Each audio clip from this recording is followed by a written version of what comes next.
Bueno, queridos patitos, este es un programa que no nos hubiera gustado tener que hacer, pero hay que hacerlo, sobre todo teniendo en cuenta de que en este canal hicimos un programa, entre comillas, de urgencia con Mariano López de Miguel acerca de la muerte de Isabel II. Y como esa era del Reino Unido, José Antonio Ardanza Garro, Lehendakari, durante 14 años, durante toda mi juventud, amerita el que podamos conversar con él y con su temática. Evidentemente agradezco el sabreo que acabo de hacer a Xavier Grandío y que esté por aquí para honrar al Lehendakari de 14 años, a un gelchale de toda la vida y a alguien comprometido con los valores de la paz, la democracia, el progreso y evidentemente el País Vasco. Por eso tenemos el libro Pasión por Euskadi, que salido en 2011 merece ser leído.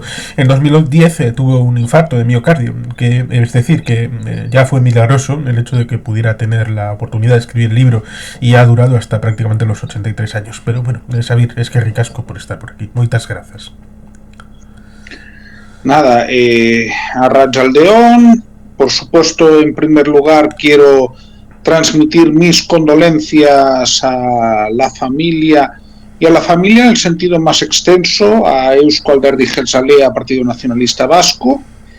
Es el primer lehendakari de la autonomía que fallece y por lo tanto pues es un hito histórico, luctuoso, que no desearíamos, pero que bueno, que está ahí y que aunque sea de urgencia puede servir para hacer un balance de lo que supuso Ardanza como lehendakari durante 14 años.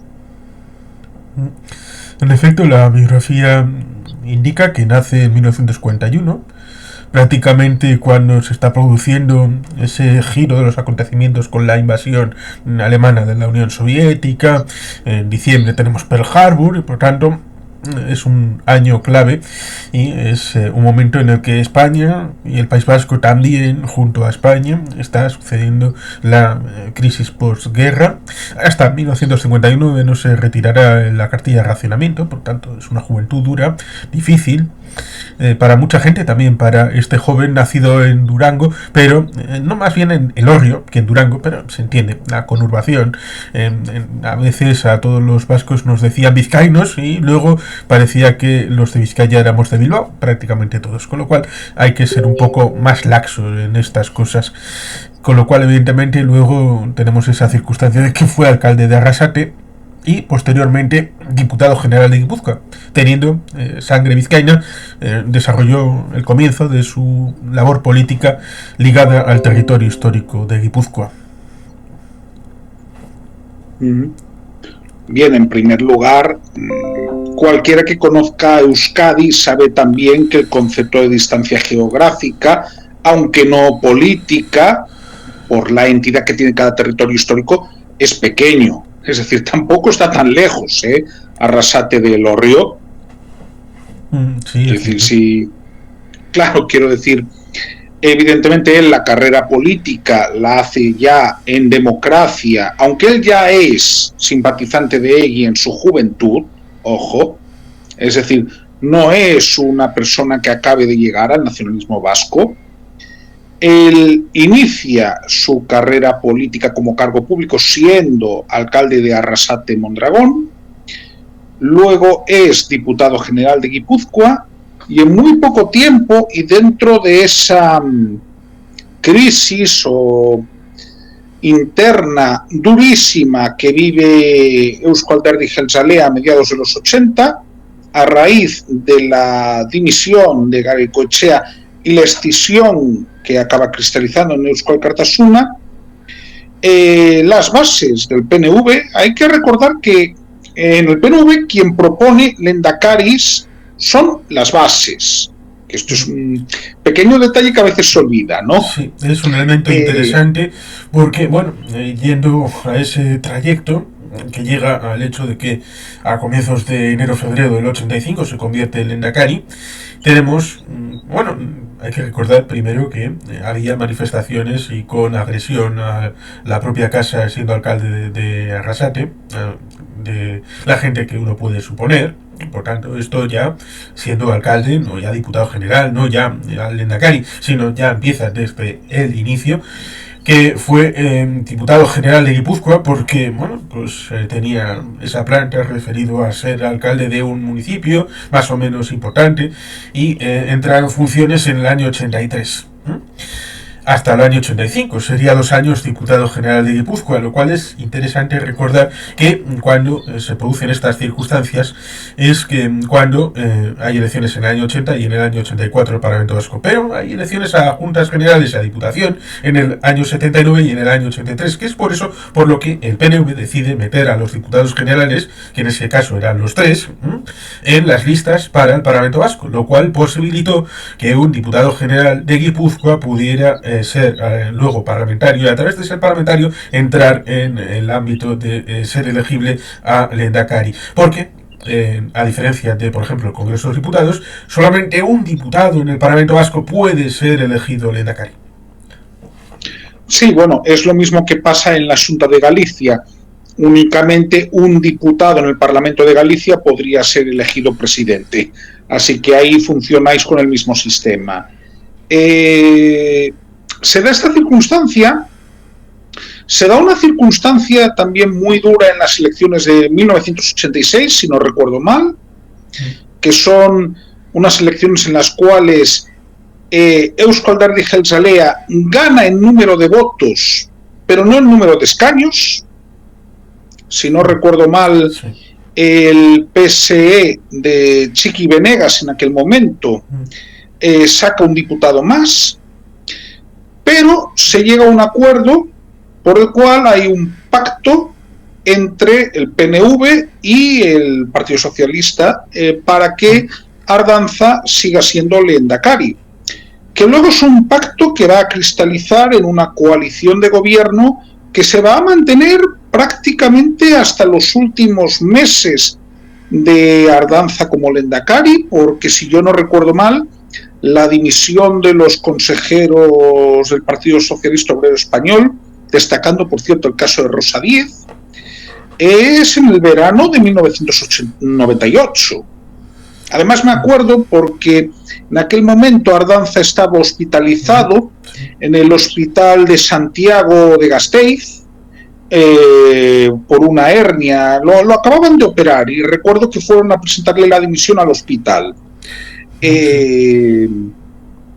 Esto nos da también para hablar de lo que para mí son los 3 ejes más importantes de la larga presidencia, 14 años, casi 14 años justos, porque él toma posesión en enero de 1985 y Juan José Ibarretxe toma posesión en enero de 1999, el 2 de enero. Para mí hay 3 ejes importantes que hay que destacar. En primer lugar, la consolidación y desarrollo del autogobierno vasco. Si hay, evidentemente, las negociaciones del concierto y del cupo que hace Pedro Luis Uriarte ya al principio, hay el despliegue de la Ertzaintza, hay Euskal Telebista, pero sí que durante la época Ardanza hay también un despliegue competencial y una asunción de nuevas competencias. Quizás no tan rápido como fueron los primeros años, pero yo creo que con la perspectiva que se le da al tiempo, la etapa de Ardanza va a estar bien considerada, porque sí hubo un desarrollo competencial. La segunda cuestión, que fue quizás la más complicada de Ardanza, la reconversión económica en un momento durísimo en Euskadi, pero más específicamente en las zonas industriales. Estoy pensando en el Gran Bilbao, estoy pensando precisamente en Arrasate, estoy pensando en algunas zonas del Valle del Goierri, o estoy pensando en algunas otras zonas de Guipúzcoa, donde hay que hacer una reconversión industrial y hay que, en parte, transformar una parte de esta industria en servicios, ¿no? Y ese es uno de los trabajos que se llevan a cabo durante los mandatos de Ardanza, José Antonio Ardanza. Y en tercer lugar, su apuesta decidida, sin ambigüedades, de aglutinar a todos los demócratas en una respuesta unitaria frente al terror de ETA, que cristaliza en el Pacto de Ajuria-Enea de 1988, ¿no?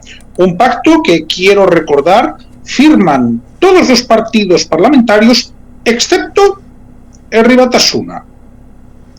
Yo creo que estos tres ejes nos hablan de un periodo de gobierno positivo, de avance, de construcción de mayorías sociales favorables al autogobierno y al desarrollo de la identidad vasca en paz y, sobre todo, superar, con muchísimas dificultades, pero superar un momento complicado económica y socialmente, como fue la reconversión industrial de los años 80. Es decir, no me gusta simplificar las cosas en un símbolo, pero quizás uno de los cantos del cisne de Ardanza, porque esto aún fue siendo el Lehendakari, es el Guggenheim de Bilbao, el Museo Guggenheim de Bilbao, que de alguna manera simboliza este cambio y simboliza este nuevo Bilbao y simboliza en definitiva esta nueva imagen que se quiere dar de Euskadi, ¿no? Yo son los tres ejes que destacaría de la lehendakaritza de José Antonio Ardanza Garro. Autogobierno, economía, paz. Bien, ya iremos desglosando cada uno de ellos. Pero es cierto que en 1984 hubo unas elecciones en las que se repite el esquema que sucedió en el año anterior con las elecciones de 1983 en juntas generales y en las municipales, en el que el PNV obtuvo un resultado abrumador, maravilloso, espectacular, grandioso, y se repitió en un parlamento que pasaba de ser de 60 escaños a de 75 porque el parlamento entendió que era más representativo tener, en vez de 20 escaños por territorio, 25. El estatuto dice que deben de ser igual número de escaños de los tres territorios pensando en Navarra. Por eso el escenario del Parlamento Vasco tiene 100 asientos.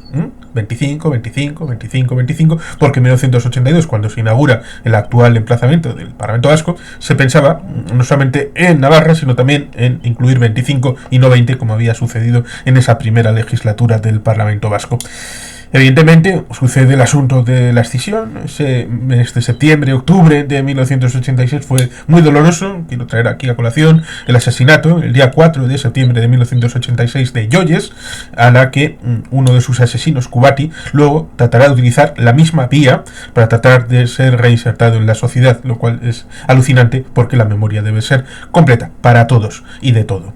Evidentemente, tenemos 2 días después la escisión formal de Eusko Alkartasuna, el 6 de septiembre de 1986, y en ese momento tenemos las elecciones al Parlamento Vasco, donde efectivamente el PNV ganó en votos, pero el Partido Socialista, por esta circunstancia de los tres territorios, el 25-25-25, obtuvo una pírrica mayoría en el ámbito del número de diputados. Pero sí, ciertamente, la posterior negociación fue importante, porque lo mismo que si hubiera habido una muerte del señor Robert Kennedy en el Hotel Ambassador en 1968, tal vez hubiera sido presidente y Lyndon B. Johnson hubiera sido la salchicha metida dentro de los dos panes Kennedy. Lo mismo podríamos decir de Ardanza si Garaikoetxea hubiera logrado ser el reelegido de ese tripartito de izquierdas en 1987. Pero no lo fue. Y no lo fue fundamentalmente porque las negociaciones, en primer término, entre Eusko Alkartasuna y Euskadiko Ezkerra, y luego con el PSOE era muy reticente de garantizar nada, más que garantizarlo en la sucursal de Euskadi, pero sin tener la garantía de que esas promesas electorales y de gobierno fueran ratificadas por Ferraz, lo cual evidentemente llevó a que Garaikoetxea no pudiera hacer el pacto, no pudiera firmar un acuerdo de gobierno, y entonces el PNV, bueno, que ya estaba prácticamente haciendo las mudanzas, dijo: oye, el lehendakari hasta ahora ha sido Ardanza, ¿y si mantenemos un acuerdo más o menos? Y bueno, se pudo llegar a un acuerdo que luego la posterior circunstancia del relato, porque lo mismo que he enseñado el libro de Ardanza, hay un libro de Garaikoetxea de memorias, en donde evidentemente tiene que justificar su propia posición a la hora de decir que el PNV se vendió barato, ha caído las lentejas, todas aquellas cosas que a veces se dicen. Y luego, retroactivamente, Euskadiko Ezkerra y Vandrés estuvieron diciendo: no, el candidato era Vandrés, no Garaikoetxea, para poder decir: nosotros queríamos tener protagonismo, porque luego, evidentemente, todo el mundo debería saber que posteriormente, en el año 93, acabaron vendiendo las siglas al Partido Socialista. Por tanto, retroactivamente tenía que decir: no, nosotros nunca, hasta 1993, estuvimos por el sentido de vendernos, porque si no, habrían vendido primero a Eusko Alkartasuna y después se vendieron al Partido Socialista. Gaizka Fernández Soldevilla, creo que es el nombre de la persona que hizo una tesis doctoral, luego hizo la reconversión en forma de libro en Tecnos, de héroes... y bueno, ahora no recuerdo exactamente el libro, como lleva de título, pero es un libro interesante sobre la relación de Euskadiko Ezkerra con su propia historia y su propia memoria. Eso sí, Gaizka odia profundamente a Sabino Arana, pero bueno, eso no permea en el libro a la hora de contar el relato. Y evidentemente ahí está una explicación interesante, porque la fusión se produce en vivo, dentro de un gobierno de Ardanza. En 1994 hubo una legislatura en donde en mitad de ella se produce esa fusión 92-93.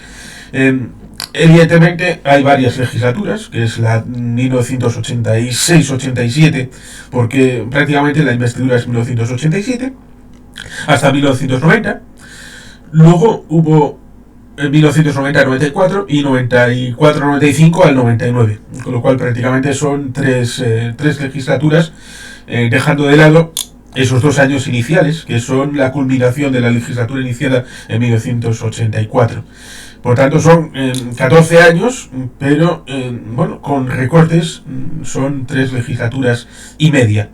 Y efectivamente, los asuntos van progresando porque evidentemente los desafíos seguían siendo importantes. El despliegue de la autonomía, había el tema de la Ertzaintza, que evidentemente en 1982 es la primera promoción.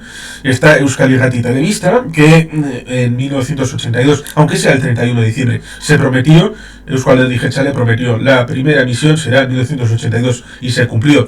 Otra cosa es cuando la segunda cadena fue en furgoneta, la emisión a través de toda Euskadi, porque un tal Ramón Jauregui Atondo dijo que enviaría a la Guardia Civil detrás de esa furgoneta para tratar de cortar la señal de ETV2. Por tanto, hay incluso quien dice que todavía sigue estando un poco en el aire en el ámbito jurídico, a pesar de que el estatuto dice claramente de que Euskadi, a diferencia de otros, no podrá tener solamente una tercera cadena, sino que tendrá un conglomerado de empresas públicas de comunicación, algo parecido. Por lo tanto, dentro de eso puedes poner 1, 2, 3 o 25 cadenas, lo que te dé la gana, y estés en disposición de poder financiar tú mismo. Está Osakidecha, con todo el despliegue que se empezó a hacer año 82, 84, 86. Por tanto, son desafíos bastante importantes. Y en efecto, en lo político fue un momento de debilidad, que se pudo ver también en las elecciones al Congreso de los Diputados, del Grupo Vasco, estando de 8 escaños en la primera legislatura en el Congreso a poder andar justo 5 escaños, que es lo que da el Grupo Vasco. Por tanto, la escisión sí hizo bastante daño y no ha estado sino resuelta psicológicamente y en los números hasta recientemente, hasta hace no mucho. En cualquier caso, yo creo que sí es algo importante también para poner en valor del legado de José Antonio Ardanza, que durante su presidencia Euzko Alderdi Jeltzalea va recuperando posiciones, es decir, ya en 1990 vuelve a ser el partido más votado y con más escaños, y en 1994 vuelve a serlo, con un dato además que yo considero importante, y es que a medida que el PNV recupera posiciones, las va perdiendo Eusko Alkartasuna. Y esto se puede ir viendo en los históricos de resultados. Por lo tanto, sí hay, y por eso yo hago un balance positivo de la presidencia de Ardanza. Hay, para empezar, el PNV consigue recuperar posiciones e ir poco a poco curando el trauma de la escisión, y digo trauma porque no fue únicamente que se fuera gran parte de la organización, especialmente en algunos territorios como en Nafarroa, en Guipúzcoa y parte de Araba, sobre todo, aunque fue en todo el país, ¿no? Pero hubo territorios donde tuvo más incidencia.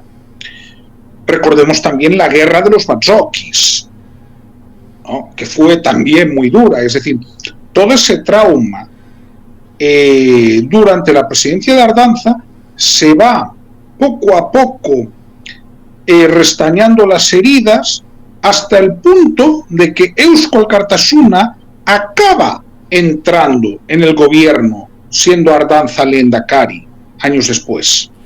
Dos veces porque después parece que esto, ¿cómo era esto de que el gesto así o así es victoria o que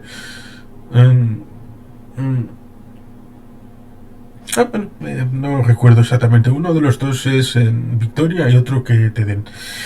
Me disculpo, no he caído porque, bueno, que...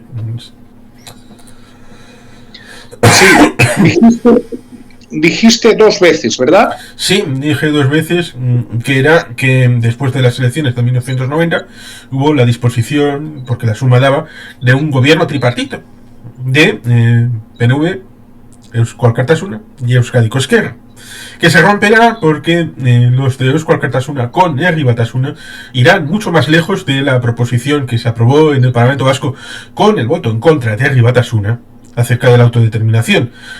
Y tengo recogido en el canal intervenciones de ese día, incluyendo la del propio Lehendakari, explicando la posición acerca de la defensa de la autodeterminación, teniendo en cuenta de que ese año 1990 Alemania se reunificará bajo el principio de la autodeterminación de los pueblos, elemental, ¿no? Y por tanto, eso, en 1991 se intentó hacer la oposición a través de Herri Batasuna, por ejemplo en Bermeo, contra el PNV. Y a pesar de que Ardanza trató de decir, hombre, podemos llegar a donde podemos llegar, las cosas son como son, no podemos hacer como los eslovenos o los croatas, que en ese momento estaban iniciando su camino. Y en el canal tenemos un vídeo de casi 1000 visitas, bueno, 1 hora 47 minutos explicando la guerra de Yugoslavia a nivel político de cómo se llegó a ese momento. Pero ciertamente eso rompió el gobierno vasco porque se vio obligado a Ardanza, debido a la deslealtad del socio, a echarles del gobierno y acabar entrando el Partido Socialista, que había estado desde el año 87 hasta el año 90, hasta justamente las elecciones, que resulta curioso porque no es la primera vez que lo harán. Salieron del gobierno un poquito antes para luego presentarse como los adalides del cambio en esas elecciones, y eso también lo intentaron hacer en el 94-95 y en el 98 para las elecciones que has citado antes, y que ciertamente es alucinante que aprovecharan el que Ardanza estuviera en el hospital, porque lo hicieron a conciencia, para ir en ese momento a dimitir ante sus pies, a los que lloró Rosa Díez diciendo que no quería, que ella quería quedarse. Sí, yo de hecho recuerdo la situación precisamente por lo grotesco que tenía, ¿no?, de ir a dimitirle cuando estaba en el hospital, que no era, digamos, que una enfermedad especialmente grave, pero no era para escenificarlo de esta manera. Ardanza para mí era un político pragmático, entendiendo como pragmatismo no renunciar a unas convicciones, sino buscar la vía más inteligente de llevarlas a cabo. aunque esto pueda llevar más tiempo. Creo que fue bueno para Euskadi, creo que fue bueno para Eusko Alderdi Jeltzalea, porque en ese momento consiguió poco a poco recuperar espacio para el partido después de la escisión, y fue bueno sobre todo para transmitir una idea de un Euskadi plural, de una Euskadi abierta para todos, que se puede construir desde distintos ámbitos y desde la paz y la democracia. Es, creo, un legado del que el Partido Nacionalista Vasco puede estar orgulloso, es un legado que se debe reivindicar, pero que hay que tomarlo como también hijo de una época y de un determinado momento histórico. Tú, por ejemplo, hablabas de lo que sucede en 1991, ¿no?, cuando empiezan los procesos de desintegración en Yugoslavia. También te hablaría de las repúblicas bálticas, ¿no? En varios municipios de Galicia, e incluso en el Parlamento de Galicia, hay mociones a favor de la autodeterminación que se votan. Ahora bien, una cosa es que tú votes una moción a favor de la autodeterminación o que no renuncies a la independencia de un territorio, cosa a la que nunca ha renunciado el PNV, y conviene decirlo, nunca ha renunciado, y otra, que lo plantees como un objetivo a corto plazo o que esté como parte táctica. Evidentemente esto es algo que no hace el PNV, porque el PNV no se dedica a hacer el jabalí en las instituciones. Y creo que esta es una diferencia importante. Sí, en efecto, es un elemento interesante, porque Ardanza era visto a veces como la reina madre.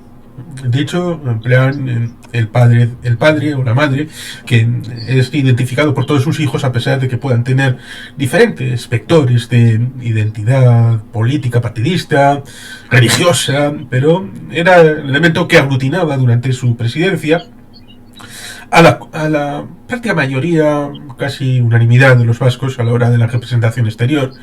Y tal vez el heredero más claro, o sea, hasta ahora, el Lehendakari Urkullu, referido a ese carisma sin ser grandioso, sin ser espectacular. No era Kennedy, tampoco Urkullu lo es, pero tiene ese carisma del trabajo, de la ordenación, de la claridad, de la transparencia, de la sinceridad, del compromiso con unas ideas, con unos valores, lo cual evidentemente le llevó a una serie de vicisitudes durante todo ese mandato. Y vamos a entrar, pues, por ejemplo, con Ajuria Enea. Ajuria Enea hay dos Ajuria Eneas. Una primera, el pacto 1988, que luego derivó del pacto de Madrid y en el pacto en Pamplona, que es prácticamente el mismo pacto. Eso sí, el relato también, como comentabas, acerca de cuando se cuentan las cosas, cómo pueden transmitirse, y a la hora del posterior legado de los hechos, cómo se cuentan a los demás. Evidentemente, Ajuria Enea a veces tiene a sentir como el hecho de que era un pacto contra Herri Batasuna y un pacto contra ETA. No, incorrecto. A veces, incluso dentro de Euskal Batasuna, se llegó a algún estudio comparando a Ajuria Enea con la propuesta esa que vetaron aquel vídeo, la mesa de Herri Batasuna cuando entró en la cárcel, la propuesta CAS, que emitida directamente de ETA, fue metida por un calzador en anuncios pagados de campañas electorales para las generales, y eso fue el inicio. Y se comparaban esos dos marcos mentales como si fueran comparables, lo cual es alucinante, de cierta incapacidad para valorar en su justa medida, porque luego puede ser muy agradecido estos debates que seguramente darían bien en televisión, de una postura contra otra, debates, y poder seguir teniendo argumentos de una cosa y otra. Pero Ajuria Enea recomiendo a la gente que mire sobre todo los puntos del 7 al 13. que tienen plena actualidad todavía hoy. Sobre todo el 10. El 10 hablaba de que se puede hablar de todo en paz. Es decir, si hay ausencia de violencia, la política, que en los otros puntos del 7 al 13 dice que única y exclusivamente puede hacer política las formaciones políticas que se presentan en elecciones, es decir, está deslegitimando cualquier capacidad de acción política de una ETA que ahora parece que algunos dicen el ciclo político de ETA. Ajuria dice nada de eso, mentira. Lo cual es alucinante porque hay gente que estaba firmando a Ajuria y que ahora le parece estupendo, chachi piruli, lo del ciclo político de ETA. Evidentemente, Ajuria fue un pie en el suelo, pero tuvo un problema. Que evidentemente Ajuria no solamente era para denunciar a ETA, era para construir desde la paz, desde la ausencia de ETA, construir la nación vasca, construir el estatuto hasta el fin de sus posibilidades. Y a veces, cuando se celebra el 25 de octubre el Estatuto Vasco, se olvidan de todas las competencias que se han ido perdiendo, la oportunidad de desarrollo en todo este tiempo. Y cuando se acuerda a Ajuria se olvida de que en un determinado momento el PP establece la política penitenciaria, por ejemplo, como política partidista en el año 92-93, que puede meterlo directamente en el debate de la política general. Y eso llevó a la ausencia y el achicamiento de espacios que hasta ese momento eran de consenso, incluyendo el tema del Pacto de Ajuria, el Pacto de Madrid, el Pacto de Pamplona, que evidentemente trataba de, como en otro ámbito, la intentona del Pacto de Toledo, para tratar de sacar las pensiones del debate partidista, para hacer un debate sosegado sobre el futuro de las pensiones en el año 95, pero eso también ha volado por los aires. Lo cierto es, no fue por el PP, fue Podemos, pero luego, después de la ruptura del Pacto de Toledo, el PP dijo, bueno, ya que hay vaga libre, pues entonces yo salgo y monto la vaguila, porque bueno, ya dentro de la reunión la había montado el Podemos. Y por eso mismo, evidentemente, hay que tener en cuenta que Ajuria se acabó convirtiendo en esa reunión que se hacía después de los atentados, salir con el comunicado y después desaparecía. Por eso, antes de que termine su mandato, intentará hacer una renovación del Pacto de Ajuria, lo que se conoció como el Plan Ardanza, que evidentemente no fue del gusto del Partido Popular, que acababa de alcanzar la presidencia en España en el año 96, y el PSOE, chupando rueda, dijo lo que diga la rubia, es decir, el PP. Y por tanto no salió por esa circunstancia, pero Ardanza quería precisamente volver a los orígenes, volver al momento del 88, en el que no solamente se iba contra ETA, sino que simplemente se quería hacer política desde la paz y la democracia, pero haciendo política. Claro, ahí hay dos temas interesantes que has comentado. El primero, a Ardanza le habría encantado que Herri Batasuna hubiese entrado en el Pacto de Ajuria Enea, porque si hubiese entrado en el Pacto de Ajuria Enea, habría implicado su apuesta exclusiva por vías políticas. Este es un matiz importante que hay que comentar, ¿no? En cualquier caso, quien se autoexcluyó, y todos sabemos por qué, fue Herri Batasuna en su momento. Lo digo sobre todo porque afortunadamente ya no hay que hablar del terror, pero sí que hay que hablar de en qué lugar estaba cada partido en aquel momento.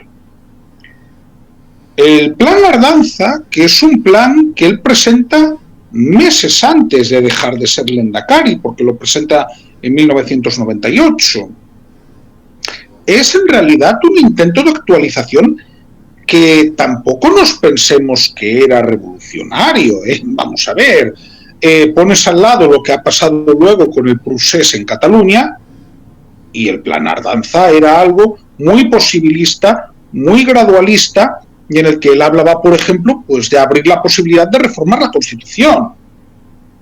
Quiero decir, era un proyecto bastante razonable, porque además seguía poniendo como condición indispensable el fin de la violencia. Ahora bien, en un escenario de ausencia de violencia, se debería poder dialogar en espacios de libertad sin límites. Y esto fue, tomemos por favor la cronología, lo que llevó a la dimisión de los consejeros del PSOE del gobierno vasco antes de que se firmara el acuerdo de Lizarra, porque el acuerdo de Lizarra es de septiembre del 98, y si yo no recuerdo mal, la dimisión de los consejeros del PSOE es en julio. Y la presentación del plan Ardanza, si no recuerdo mal, fue en primavera, finales de invierno, primeros de primavera, si no recuerdo mal, en marzo. Me lo puedes matizar, pero... No, pero si me podías confirmar si la presentación del plan Ardanza es finales de invierno, primeros de primavera. Sí, recuerdo que sí. Bien, quiero decir, ahí hay una escenificación de posturas, hay sobre todo una intención de diferenciarse y una política de oportunismo que se abre a partir de ese momento, sobre todo por parte de los partidos estatales, ¿no? Que a mí me parece, y me pareció en su momento, extremadamente irresponsable, que llevó a aquellas elecciones de 2001 con un bagaje de criminalización del nacionalismo vasco democrático que daba vergüenza ajena desde fuera. Es decir, si yo pienso en la cantidad de cosas que se dijeron del PNV en 2001, nos sonrojaríamos. Sí, hasta el punto de que el llamado Pacto por las Libertades, que es la versión de actualización, entre comillas, del Pacto de Ajuria, Pacto de Madrid, a través del PP y del PSOE en el año 2000, en el preámbulo, cita más veces al PNV que a ETA. Correcto, es decir, claro, en ese sentido, Ardanza representa una etapa muy positiva de progreso, de hacer las cosas bien, de avanzar, pero lo que sucede, más allá de las propias elecciones y los propios ritmos que tiene el partido, en ese sentido, es que, además de eso, hay también un agotamiento por parte, sobre todo, de los partidos de ámbito estatal. Tenemos un problema, y es que durante varias legislaturas los partidos estatales, si queremos quizás poner la excepción de Ezker Batua, ¿no? No querían pactar con el nacionalismo vasco, gobiernos. Esto es lo que sucedió, y tuvimos una década de una confrontación durísima. Claro, la época de Ardanza era una época en la cual tú podías tener un gobierno con el Partido Socialista, podías ponerte de acuerdo y podías ampliar horizontes. Yo la valoro positivamente por ese motivo, pero no me olvido que llegó un momento en el cual Ardanza dijo, bien, hay que actualizar esto, hay que plantearse 20 años después que quizás podemos reformar la Constitución, y lo que se encontró fue un no, un portazo. Sí, un rechazo absolutamente increíble, aunque coherente con la evolución posterior, y que ciertamente el Partido Socialista tenía el descubierto, que era por primera vez, porque desde el año 87 hasta el año 98, en los primeros años, hasta el año 96, estaba la cobertura del secretario general y presidente del gobierno de España, Felipe González, desde Moncloa. Por tanto, había un hilo directo, no ya para tener mejoras y poder exigir en una línea de Euskadi a Madrid, sino para la cobertura desde Madrid en dirección a Euskadi de lo que haría el Partido Socialista. Con esa desaparición en el año 96, y también, en parte, con el hecho de que el PNV, y tenemos un vídeo de 1 hora y media prácticamente explicando ese pacto de investidura del año 96, el PNV apoya la investidura de José María Aznar López. Por tanto, la regla en principio cambia en 1996, sobre todo teniendo en cuenta que Aznar empieza a hacer una política diferente de la que ha pactado en la investidura. Será en algunas cosas favorable, lo cual resulta curioso porque uno de los favorables al inicio para esa investidura con el PNV sería Mayor Oreja, que será luego el azote del PNV hasta ser candidato en el año 2001 en esas elecciones al Parlamento Vasco. Pero bueno, ciertamente la historia a veces tiene estas absurdidades, estas cosas en donde la tensión elevará su sino hasta septiembre del año 2000, donde hubo 2 mociones de censura, una del PP y otra del PSOE, con Nicolás Redondo Terreros, que para lo que ha llegado, le han echado del Partido Socialista, lo cual dicen las malas lenguas de que le han echado después de la muerte de su padre. Que hasta que no ha muerto Nicolás Redondo Ubieta no ha tenido la capacidad de poder enfrentarse directamente con este muchacho que acabó pidiendo el voto para Isabel Díaz Ayuso, lo cual ciertamente es alucinante. Pero sí, la evolución posterior de los acontecimientos después de dejar Ardanza la lehendakaritza le llevan incluso a que en la muerte de Jorge Díaz Elorza y de su protegido Fernando Buesa, que entonces era parlamentario, ha habido 3 parlamentarios que han muerto siendo parlamentarios vascos, como son 3, recordémosle, como es el señor, ahora no se me ha ido el nombre, el pediatra, que era... Era de Bermeo. Sí, el pediatra... Santiago Bruart. Sí, Santi Bruart, que fue candidato a la alcaldía de San Sebastián por el PP, Gregorio Ordóñez, y Fernando Buesa, que era portavoz parlamentario del Partido Socialista cuando le asesinan en febrero del año 2000.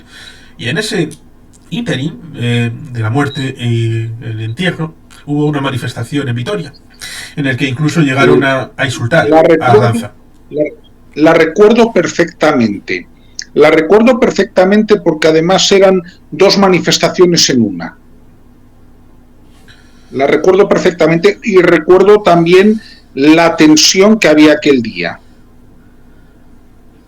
Ciertamente la paz llevó al hecho de que, como pasó después en el ámbito de Loyola, en el año 2006, porque sería prolijo y además no es objeto de ahora, el tratar de explicar los encuentros en Chillarre, con Chusito, Gordo, en el año 2000, 2002, 2005, hasta que hay el cambio, el tema de Zapatero entrando en Moncloa y dando la posibilidad de un proceso de paz distinto en el año 2005, pero que fracasa. Los esquemas fracasan y tienen que llamar al PNV para hacer la negociación en Loyola. El Triángulo de Loyola es un libro muy interesante que recomiendo, aunque tiene un embés español, que es el libro del Zapaterato, que es de Fernando Jáuregui, y cuenta de la versión española, la versión vasca, que es bastante coincidente. Pero ciertamente en Argel, las reuniones de Argel de 1987, 1988, 1989, fracasan, y lo saben perfectamente, porque el PNV, que es el primer partido del país, no está en ellas. Y hay una manifestación que encabezará Ardanza en el año 89, precisamente por Bilbao, hablando de la paz. Porque hay gente que dice, no, es que hasta el asesinato de Miguel Ángel Blanco no hubo manifestaciones por la paz en Euskadi. Eso destroza el relato de el Carri y lo Carri, destroza el ámbito del movimiento por la paz, gesto por la paz de Euskal Herria, que desde hace ya mucho tiempo, antes de la muerte de Miguel Ángel Blanco, han hecho bandera de todo esto. El hecho de que en 1978 ya hay una manifestación en Bilbao, la primera, contra ETA, organizada por el PNV, otra en 1981, el asesinato de José María Ryan, ingeniero de la central de Lemoiz, en febrero, precisamente del 81, que pasaron tantas cosas, como el asunto de la casa de juntas en Guernica, el 23F. Si me dijeran hoy, yo diría Lemoiz bye, sí a la central nuclear. No pudimos haber hecho otra cosa peor que darle una bandera a un grupo terrorista para que llevara el triunfo a su cosecha. Es algo que debemos lamentar, debemos repudiar, porque eso le dio alas a un grupo terrorista, le dio una victoria. Nunca debió suceder. Y evidentemente en el año 83 un proceso de paz que intentó Carmelo Renoales y el entonces alcalde de San Sebastián con Garaycochea, en el que una bomba puesta en el Banco de Vizcaya, en la sede en la plaza de Abando, hizo que descarrilara una negociación que al día anterior ya estaban todas las carteras bien puestas en la mesa para una negociación política, y eso hizo que no se pudiera llevar a término. Pero sí, ha habido manifestaciones, muchas, por la paz, por la democracia, antes del asesinato vil y cruel de Miguel Ángel Blanco, que para Masinri evidentemente era de origen gallego. Sí, correcto. Concretamente de Ourense. Por eso quiero comentar, Ardanza no era un político que cayese mal fuera de Euskadi, por lo general. Es muy curioso, si yo comparo la animadversión que después ha suscitado, a mi modo de ver de una forma totalmente injustificada, Juan José Ibarretxe, con respecto a José Antonio Ardanza, el relato que siempre se intentó construir era Ardanza era el moderado, ¿no? E Ibarretxe era el radical. Bueno, para empezar, Ibarretxe era el vicelendakari de Ardanza.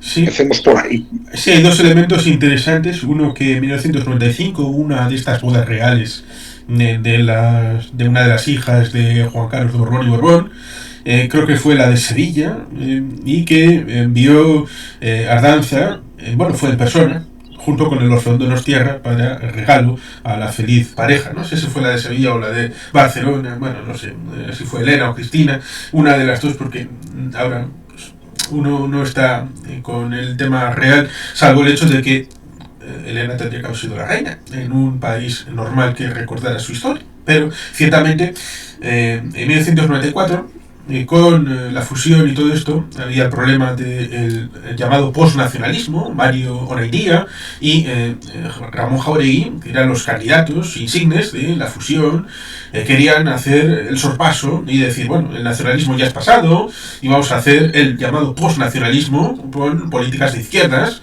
¿A qué me suena eso? Actualmente un tal Chatiano, un tal Otegui, haciendo estas cosas, lo cual es alucinante porque evidentemente Ardanza quería dejarlo en 1994, pero el partido le dijo, no es el momento, sí, preséntate, y Ardanza dijo, solamente pongo una condición, y la condición es que voy a elegir yo ahora mismo a un número 2 y vaya a salir como vicelendakari y va a ser el siguiente candidato de Eusko Alderdi Jeltzalea como candidato.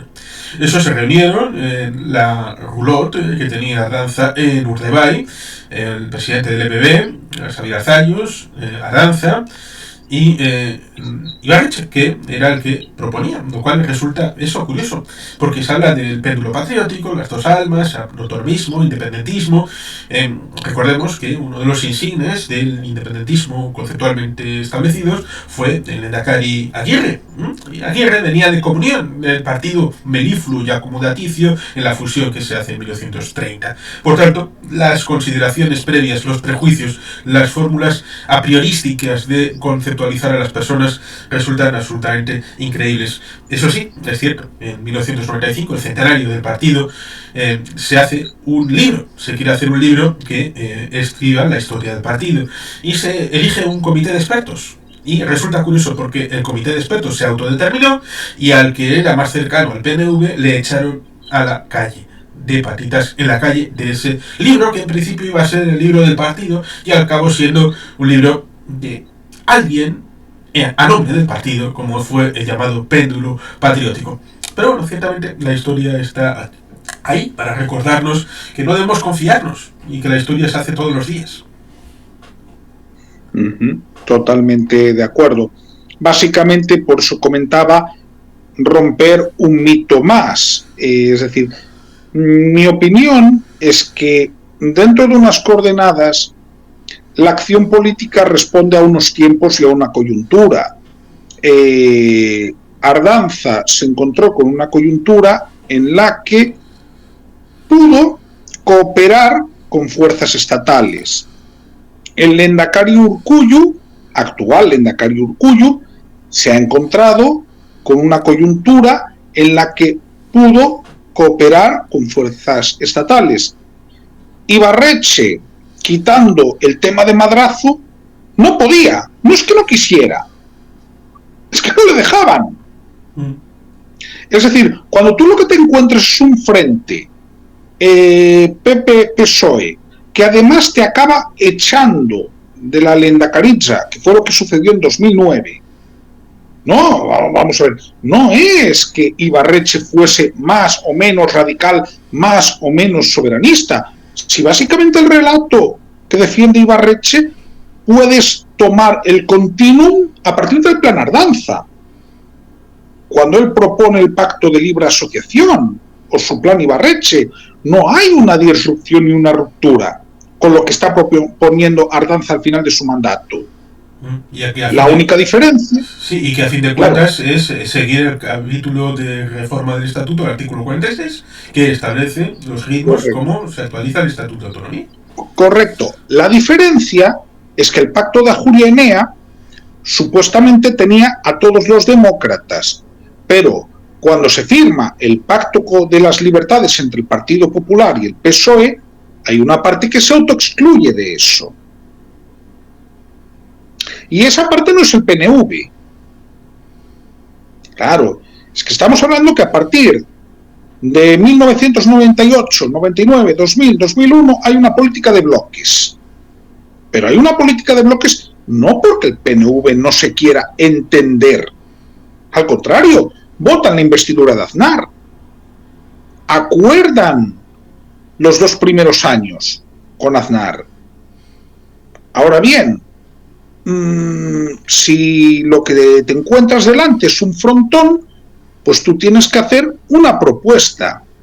Ahora bien, digo esto para contextualizar que no hubo ninguna ruptura entre Ibarretxe y Ardanza en lo básico, en lo fundamental, en el proyecto, en las ideas. Por supuesto, cada político tiene su estilo, cada líder tiene su estilo, pero no hay una ruptura con respecto a lo que representaba el PNV. Y mira, me quedan más o menos 10 minutos, entonces si hay, digamos que algún tema que quieras tratar, no para no, digamos, dejarlo... Sí, me tendré en cuenta eso de los 10 minutos, pero sí, ciertamente hay algún que otro tema más. El tema del concierto económico Abando Ibarra, que surge como consecuencia, y de ahí Metro Guggenheim, que has citado.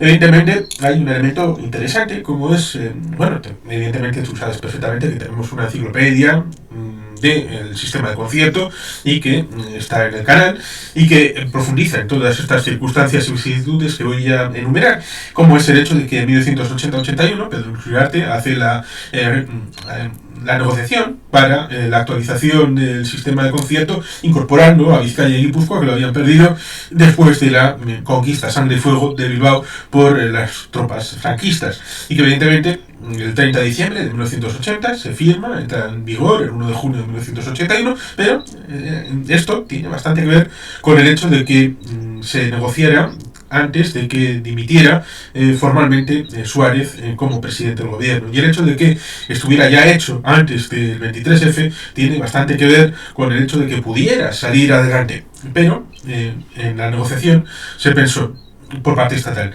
vamos a hacer una ley de concierto y luego la ley de cupo la hacemos después, como algo aparte. Y Pedro Luis Uriarte dijo, no, vamos a hacer algo provisional dentro de la ley de concierto, un cupo provisional para 1981, y si eso después ya lo iremos actualizando.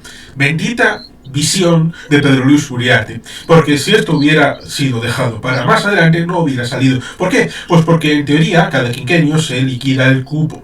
Más allá de los cupos provisionales hay un cupo líquido y luego un cupo gestionado al final del quinquenio para...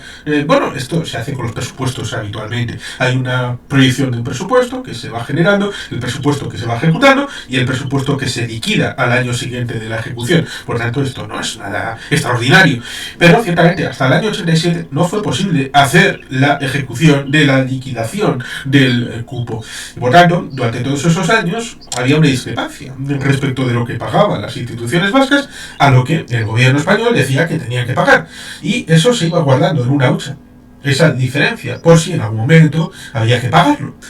¿Qué pasa? Que en 1987-88, cuando hay el tema de las investiduras, en la danza y todo esto, pues se lleva a una negociación. Una negociación dura en la que a esta gente del Partido Socialista que acaba de entrar se le dice: oye, o hacemos una negociación bien, o ceso inmediatamente a los consejeros del Partido Socialista, porque vosotros ya no tenéis ninguna confianza por parte nuestra.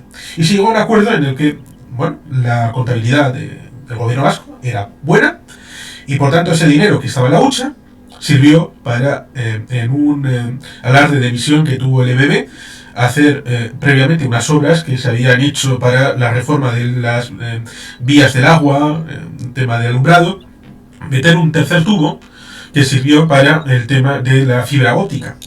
Eso fue la base del equipamiento de fibra óptica, que luego la investidura de Aznar se convertiría en el tercer operador de telecomunicaciones, que se convertiría en Euskaltel, del que sería presidente no ejecutivo desde 1999, bueno, prácticamente después de su mandato, hasta el año, bueno, no recuerdo qué año fue cuando lo dejó, pero sí, estuvo prácticamente otros 10 años de presidente no ejecutivo de Euskaltel, que tenía su importancia porque, evidentemente, era una operadora vasca, que en principio la dejaron porque, bueno, no va a funcionar, pero sí, acabó teniendo su importancia y su funcionamiento. Y Abando Ibarra pudo abrirse con estas circunstancias. El metro, que comenzó a expandir su mentalidad desde 1977 hasta el fin del franquismo, no fue posible ponerlo en marcha, pero en 1995 es cuando se inaugura formalmente. Pasaron muchos años hasta que se pudo inaugurar el Museo Guggenheim,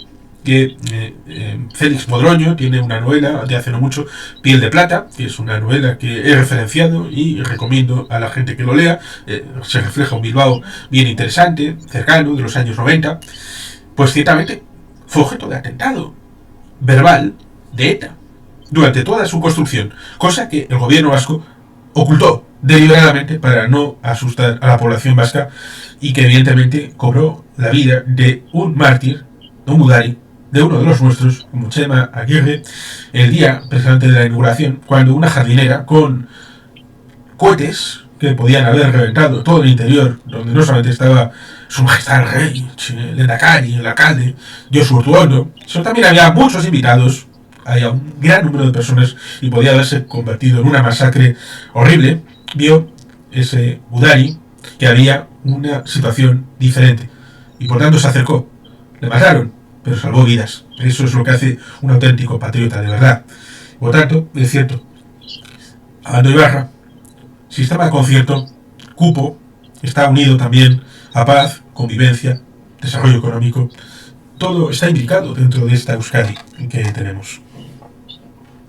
Y efectivamente has dado en el clavo en la cuestión de consolidar el concierto y las liquidaciones del concierto. Como tú bien dices, no es hasta 1987, es decir, cuando él ya es Lehendakari.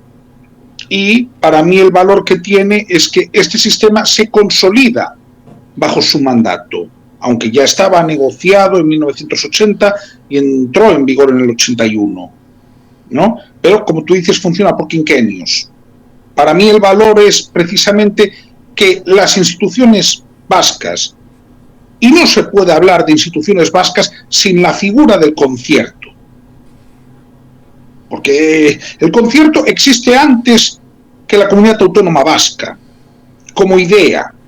La comunidad autónoma vasca existe porque existe ese principio foral, y ese principio foral que viene de la Edad Media, que es la idea de la recaudación de los tributos y del pacto con el rey, o podríamos hablar en este caso con el señor de Vizcaya.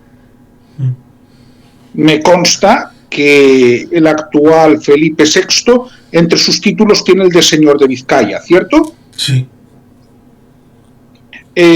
Actualizado al siglo XX, pero el autogobierno vasco en realidad es eso, es foralidad. Y tú la foralidad no la puedes entender sin el concierto. Tampoco la podrías entender sin el derecho civil vasco, ¿de acuerdo? De los territorios vascos, aunque ahora me consta que hay un derecho civil vasco unificado, ¿no? Todo eso en los años 80 es cuando se consolida, y es durante el periodo de gobierno de Ardanza, en el cual, por necesidad de llegar a acuerdos con el Partido Socialista, esto llega a un punto en el cual, en 2002, pues el gobierno Aznar tiene que reconocer que esto ya es indefinido. Porque no es hasta el 2002, cuando esto se reconoce como indefinido. Sí, efectivamente, eso es porque la negociación que se hace en el 76, referido al concierto de Araba, que finalizaba precisamente al final de ese año, porque se había hecho para 25 años en el año 52, pues evidentemente se vuelve a hacer por 25 años y termina el 31 de diciembre del año 2001, lo cual evidentemente sirvió para acompasar todo el resto de la negociación a ese elemento límite, y que luego evidentemente doña Cena Ruzavitia, viceLendakari de Juan José Ibarretxe Marc IV, acabó negociando el hecho de que fuera indefinido el sistema, más luego el cupo será establecido de manera quinquenal, como ya estaba puesto encima de la mesa. Y eso sí, no puedo sino recordar el tema de las mini vacaciones y las vacaciones fiscales, que evidentemente tienen un capítulo en la enciclopedia sobre el concierto, pero que evidentemente hay que reconocer el hecho de que las ayudas de Estado, todos los estados la han dado. Otra cosa es la interpretación a través de un sistema en el que la acusación, el jurado, todos los elementos de figuras de respecto al sistema jurídico lo ejercía el Estado español. Por tanto, el Estado español acusaba al concierto en Europa y luego tenía la obligación de defenderlo, lo cual era kafkiano e increíble, sobre todo teniendo en cuenta de que el abogado general, en principio, había tenido una posición favorable a este tipo de ayudas, que acabó afectando sobre todo a Ramodín, a Eguo y todo esto en el caso de Araba, por ejemplo. Pero ciertamente era un intento patriótico de crisis económicas tratar de aportar en positivo, cosa que otros estados ya habían hecho y seguirán haciendo seguramente en el futuro.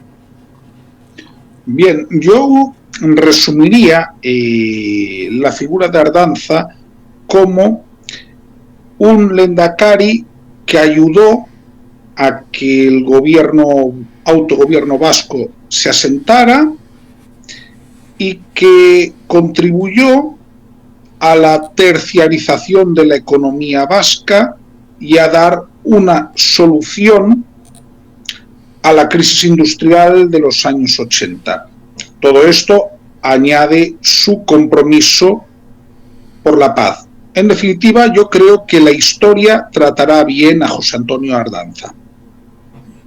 Yo, para finalizar, aparte de que vuelva a enseñar el libro, recomendar a la gente que lo lea, se acerquen a la figura, al libro, y que evidentemente ahí está el hecho de conocer, de aproximarse a la realidad.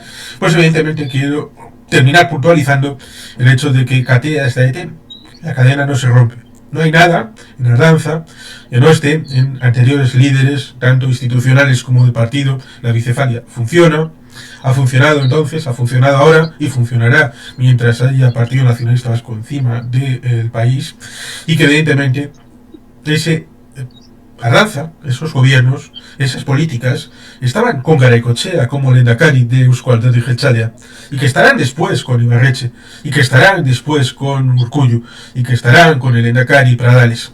Y por tanto, Katea es detén, la cadena no se rompe, porque los valores están, las personas que han liderado el país se han forjado en la misma forja, y el liderazgo colectivo marca una impronta en donde no hay liderazgos individuales, por mucho que honremos a Ardanza, sino liderazgos colectivos de partido, de comunidad, de patria. Y sin más.